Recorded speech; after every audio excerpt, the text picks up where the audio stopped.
जी, बिस्मिल्लाहिर्रहमानिर्रहीम। हमारी जो तिल की फ़सल है ये तकरीबन 15 दिनों की हो गई है और अब ये छिदराई के मरहले पे पहुंच गई है। जब हमने चोपे लगाए थे एक दफ़ा पानी इसको जब लगाया था, उसके बाद 3 दिन पहले फिर दोबारा पानी इसको हमने लगाया है ताकि अगर कहीं कोई जर्मिनेशन कम है तो वो पूरा हो जाए और छिदराई का अमल जो है ना वो बेहतर हो जाए। तो छिदराई के हवाले से मैं आपको बता दूँ कि थोड़ा सा ये लेट हो गई, लेकिन बारिशें एक्सपेक्टेड हैं, तो उम्मीद है कि इंशाल्लाह जो है ना बारिशों के बाद हम इसको छिदराई कराएंगे। लेकिन अब ये तैयार हो गई छिदराई के लिए ना।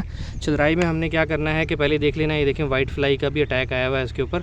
अब जिस तरह जब ये चोपे लगाए हैं तो उन्होंने 10-10 12-12 बीज एक साथ लगा दिए हैं। तो हमने क्या करना है, जो कमज़ोर हमारे पौधे हैं उनको हमने निकाल लेना है। कोशिश करनी है कि जो सेहतमंद पौधा है उसकी जड़ को हम डिस्टर्ब ना करें और कोशिश करें कि एक सेहतमंद पौधा जो है ना उसको हम छोड़ दें और बाकी जो हैं उसको हम निकाल लें। जिस तरह ये देखें, ये जो पौधा है ये छोटा पौधा है, इसको आप निकाल लें। इसके साथ ये क्या ना कमज़ोर पौधा है, ठीक है, और ये कमज़ोर पौधा है, इसको आप निकाल लें। ये 2 पौधे हम छोड़ें और इसके साथ हम थोड़ी सी मिट्टी लगा देंगे, ठीक है। इसी तरह अगर आप ये देखें कि यहाँ पर भी ये पूरा क्लस्टर है जो कि नीचे की तरफ है, ठीक है, ये हमने निकाल लिया। इसके साथ ये पीछे देखें, ये कमज़ोर है,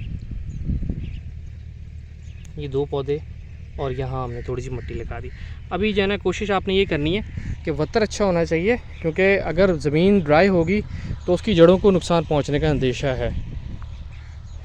ये देखें, जिस तरह ये 2 पौधे हैं, इसके अंदर ये ऊपर वाला सेहतमंद है, नीचे वाला थोड़ा छोटा है।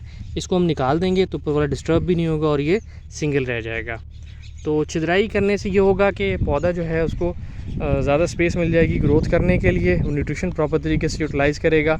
उसके अलावा जो है ना उसके ऊपर जो हम पेस्ट करेंगे उसकी जो रूट डेवलपमेंट होगी वो काफ़ी बेहतर होगी, तो पैदावार भी हमारी काफ़ी बेहतर होगी।